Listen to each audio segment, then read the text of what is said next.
प्यारे विद्यार्थियों, आप सभी को मेरा नमस्कार। मैं डॉक्टर नेमीचंद कुमावत, सहायक आचार्य हिंदी विषय, राजकीय महाविद्यालय की आपके इस बीए पार्ट सेकेंड विषय हिंदी साहित्य के द्वितीय प्रश्न पत्र की आज की इस ऑनलाइन कक्षा में मैं आप सभी का स्वागत करता हूं। प्यारे विद्यार्थियों, आपके हिंदी साहित्य के द्वितीय प्रश्न पत्र में जो पाठ्य पुस्तकें लगी हुई है उसमें एक नाटक है रक्त ध्वज, जिसका आज हम अध्ययन करने जा रहे हैं। एक पुस्तक आपके निबंध संग्रह की है और तीसरी पुस्तक एकांकी संग्रह है, यानी तीन ही पाठ्य पुस्तकें आपके इस द्वितीय प्रश्न पत्र में संकलित हैं। निबंध संग्रह, एकांकी संग्रह और एक है रक्त ध्वज नाटक। इस नाटक के रचयिता है डॉक्टर राजेंद्र मोहन भटनागर जी। तो आइए आज की इस ऑनलाइन कक्षा में हम आरंभ करने जा रहे हैं। डॉक्टर राजेंद्र मोहन भटनागर जी के द्वारा इस नाटक के संदर्भ में जो आरंभ में जो भूमिका लिखी है उसका हम अध्ययन कर रहे हैं। यह रक्तध्वज नाटक भीलों का जीवन, दुर्धर्ष संघर्ष, उत्कट साहस, कठोर परिश्रम, स्वतंत्र प्रकृति और अनाबिल चरित्र की अन्यतम कहानी है। राजस्थान के भील घोरतम उपेक्षा, अनादर और प्रतिकूल परिस्थितियों में अपनी स्वतंत्रता और देश की स्वतंत्रता, मान सम्मान की परंपरा और त्याग बलिदान की प्रतिष्ठा के प्रति समर्पित रहे हैं।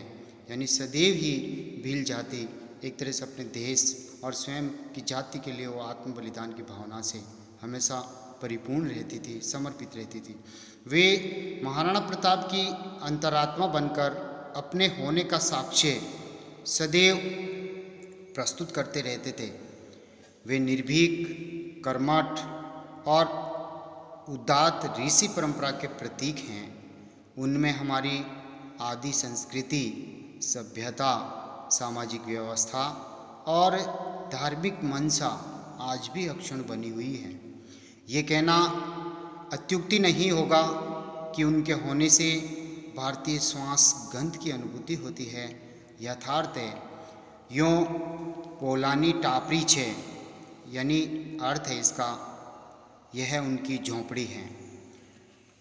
तो राजेंद्र मोहन भटनागर जी के द्वारा ये नाटक के आरंभ की जो भूमिका है, जिसमें वो भील जनजाति के साहस, शौर्य और देश प्रेम और आत्म बलिदान की भावना का परिचय दे रहे हैं कि ये भील जनजाति क्या थी। बंजारा गोविंदगिरी आदिवासियों का मसीहा थे। वह संत परंपरा का जीवट इंसान था। वह राष्ट्रीय चेतना का अग्रदूत भी था। उसने सामाजिक, आर्थिक, धार्मिक चेतना का दिव्य लोक उपेक्षित तथा निर्धनता के अभिशाप से ग्रस्त इस वनवासी जनता में फैलाया था। यानी इस भील जनजाति में जन जागरण का जो मंत्र फूंका वो बंजारा जाति के गोविंदगिरी, जो आदिवासियों के मसीहा और संत कहलाते थे, उन्होंने ये जन जागरण फैलाया। और वे गोविंदगिरी जो हैं स्वामी दयानंद सरस्वती के संपर्क में भी आए थे। उनकी चेतना से उनमें नवीन उत्साह यानी नवीन उत्साह और उमंग पैदा हुई थी। संप सभा यानी इसका अर्थ, संप का अर्थ है प्रेम, बंधुत्व और संगठन। ये संप सभा उन्हीं के प्रयासों का परिणाम थी। वह उपेक्षित, पिछड़ी, गंवार और निर्धन भील जाति को सम्मान से जीने का गुरु मंत्र देते और अलग जगाते हुए वे घूमते थे। इस कारण गांव-गांव में जन जागृति का एक आलम तैयार होने लगा, यानी एक प्लेटफॉर्म तैयार होने लग गया था। भील जनजाति में जन जागरण पैदा हुआ और ये सारा कार्य जो है गोविंदगिरी जी ने किया। उस समय डूंगरपुर, सिरोही, ईडर, गुजरात, बांसवाड़ा, मालवा, उदयपुर आदि क्षेत्रों में निरक्षरता के दैत्य का, यानी दैत्य यानी राक्षस का एक छत्र राज था। गांव-गांव में विद्यालय खोले गए थे।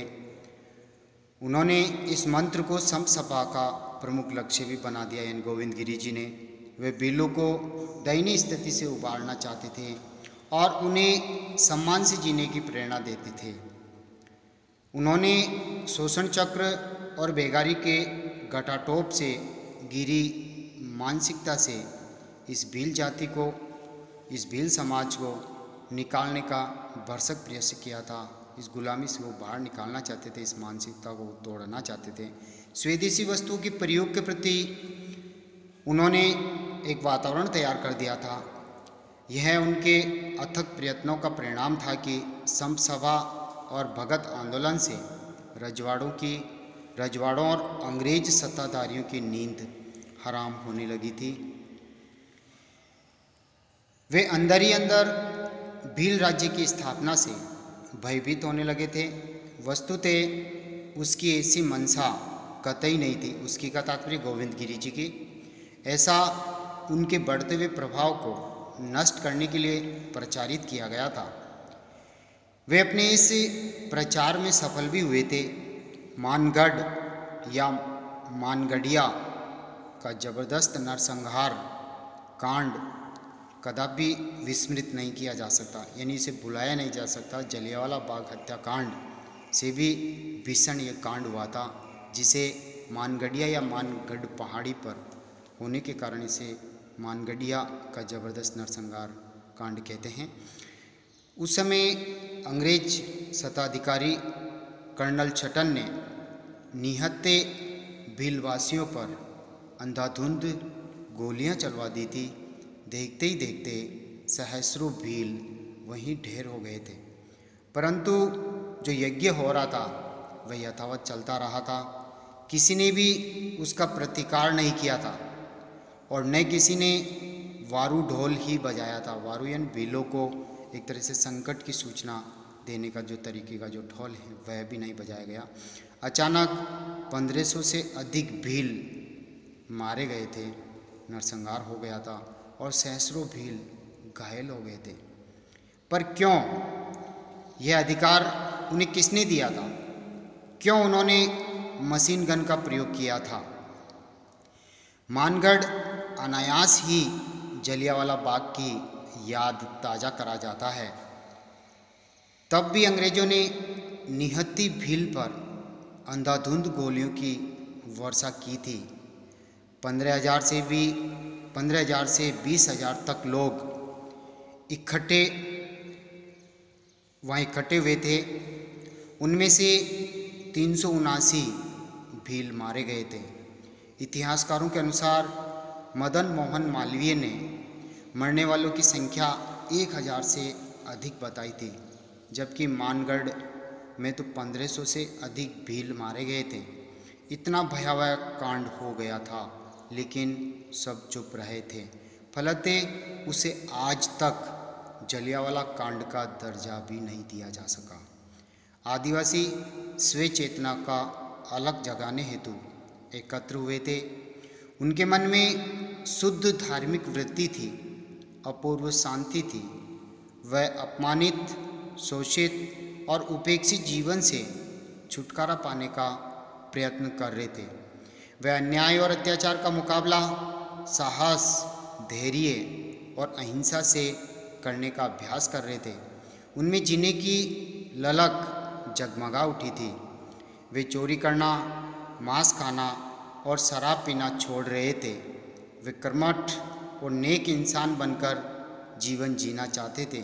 ये सब संत गोविंद गिरी के अथक और अनवरत प्रयत्नों का ही परिणाम फल था। लेकिन सामंती और राजशाही आँखों को ये कार्य बर्दाश्त नहीं हो सका। संगठन निर्माण करके अपने समाज को संबल और संपुष्ट बनाना मानव जाति का प्रथम और आवश्यक कर्तव्य है। वे लोग शिक्षित होना चाहते थे, परंतु उस समय पढ़ने का उन्हें हक नहीं था। वे राष्ट्रीय धारा से जुड़ना चाहते थे, ऐसा करने का भी उन्हें कोई हक नहीं था।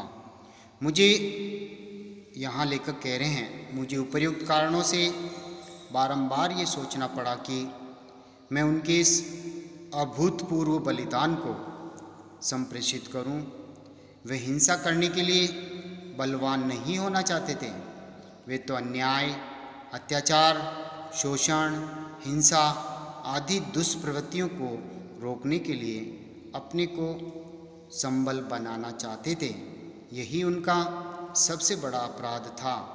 इतिहास के ऐसे उज्जवल पृष्ठों को हर बार महाअंधकार निगलने में सफल हुआ है। यानी इनके ऊपर हो रहे अन्याय और अत्याचारों को जो निहत्ता जो भील जाति हैं या अन्य कोई जातियां उस समय हैं जिनके ऊपर अत्याचार हो रहे थे, लेकिन इनको तत्कालीन शासक के द्वारा दबा दिया जाता था। आज भी हमारे सामने वही प्रश्न हैं। आज भी हम वही खड़े हैं जहां पहले थे। प्रगतिशीलता के नानाविध अभिकरण उन लोगों को आज तक उन गलीच अंधेरी दलदल से बाहर नहीं निकाल सके हैं जिनके लिए स्वतंत्रता पूर्व से अविराम प्रयास होते रहे थे। पर क्यों? लेखक यहाँ प्रश्न चिन्ह खड़ा करते हैं कि आज भी उनकी इस जीवनचर्या में क्यों परिवर्तन नहीं आया। तब से लेकर के आज तक वही मतलब अत्याचारों से ये भील जाति ग्रस्त क्यों रही, इनके ऊपर मनमाना अत्याचार क्यों होते रहे। इतिहास में इनकी वाणी को क्यों मुखरित नहीं किया गया, मानगढ़ पहाड़ी को उजागर क्यों नहीं किया गया।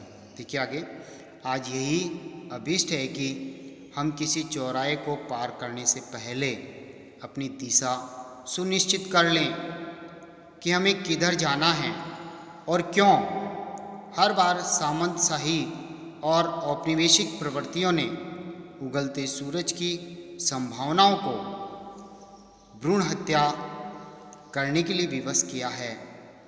अपमान, असमानता, तिरस्कार, उपेक्षा, शोषण आदि का कुचक्र हर बार बदलती गई व्यवस्था में सफल होता रहा। पर ऐसा क्यों हुआ है, इसके लिए मैं आपको दावत दे रहा हूँ और अपेक्षा कर रहा हूँ कि आप भी इस दावत को कबूल करेंगे तथा जिंदगी के रास्ते पर खुद चलेंगे एवं दूसरों को चलने के लिए प्रेरित करेंगे। ऐसा एक समाज बनाने का प्रयत्न हम करेंगे जिसके लिए गोविंद गिरी जैसे अनेक महापुरुषों ने अपना जीवन तक समर्पित कर दिया था। यकीनन यह नाटक हमें अंधेरों के गह्वरों यानी गड्ढों में से बाहर निकालने के लिए एक नया धरातल देगा या देता है, निश्चित तौर पे देगा।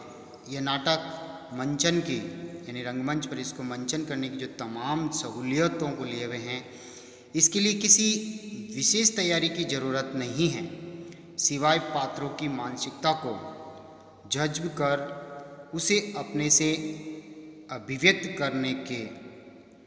भोले भाले आदिवासियों की सहजता और अनगढ़ मुख मुद्रा का संप्रेषण इसकी अंतरंगता को या अंतरंगता का अटूट हिस्सा है।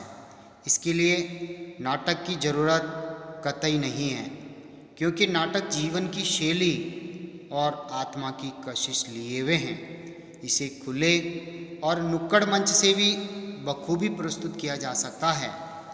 इस अर्थ में यह मात्र एक नाटक नहीं है, बल्कि हमारी जिंदगी, उसके एहसास और उसकी बनावट का अहम हिस्सा है। मैं उम्मीद करता हूँ कि जिजीविषा के संदर्भ प्रसंग के सरोकार आदमी की पहचान बनने देने में अपनी भागीदारी सफलतापूर्वक निभा सकेंगे और इसके हिस्से अपने बेशकीमती प्यार की दौलत भी सहज दे सकेंगे। डॉक्टर राजेंद्र मोहन भटनागर, लेखक। तो प्यारे विद्यार्थियों, आज हमने आपके जो रक्तध्वज नाटक जो आपके पाठ्यक्रम में संकलित हैं, उसकी भूमिका जो लेखक के द्वारा लिखी हुई है, उसको हमने यहाँ प्रस्तुत किया। आज की इस ऑनलाइन कक्षा में हमने राजेंद्र मोहन भटनागर जी के द्वारा प्रस्तुत की रक्तध्वज नाटक की भूमिका का अध्ययन किया और ये नाटक एक तरह से भील जनजाति जो तत्कालीन समय में जो देसी रजवाड़े थे और अंग्रेज़ों का शासन यहाँ आरंभ होने लग गया था, अंग्रेज़ धीरे धीरे एकाधिकार करने लग गए थे देसी रजवाड़ों पर। तो उस समय इस भील जनजाति पर जो मनमाने अत्याचार हो रहे थे और इनमें कई तरह की दुष्प्रवृत्तियों का समावेश हो गया था। और उस समय कई लोकनायक पुरोधा समाज में बनकर उभरते हैं और ऐसी ही इन जनजातियों में जनजागरण लाने का कार्य करते हैं। और उन्हीं भील जाति के मसीहा कहलाते हैं गोविंद गिरी, जिनके अथक प्रयासों के उपरांत ये भील जनजाति जो है इनमें जागरूकता आई, उनके लिए विद्यालय खोले गए, शिक्षा का प्रचार प्रसार हुआ और अन्य जो संसाधन जिनकी आवश्यकता है और देश की मुख्य धारा में इनको जोड़ने का प्रयास किया गया।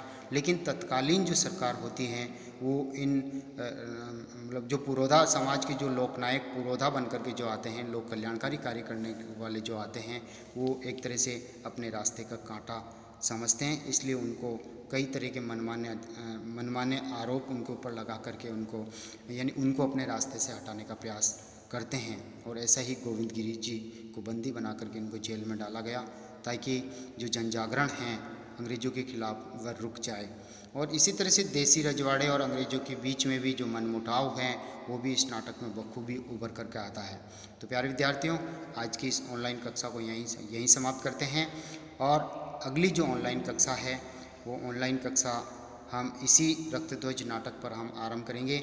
रक्तध्वज नाटक का मुख्य उद्देश्य क्या है, इसकी मुख्य विषय वस्तु क्या है, इसके प्रमुख पात्र कौन कौन हैं, उसका हम अगली ऑनलाइन कक्षा में हम परिचय प्राप्त करेंगे। तब तक के लिए जय हिंद, जय धन्यवाद, जय भारत।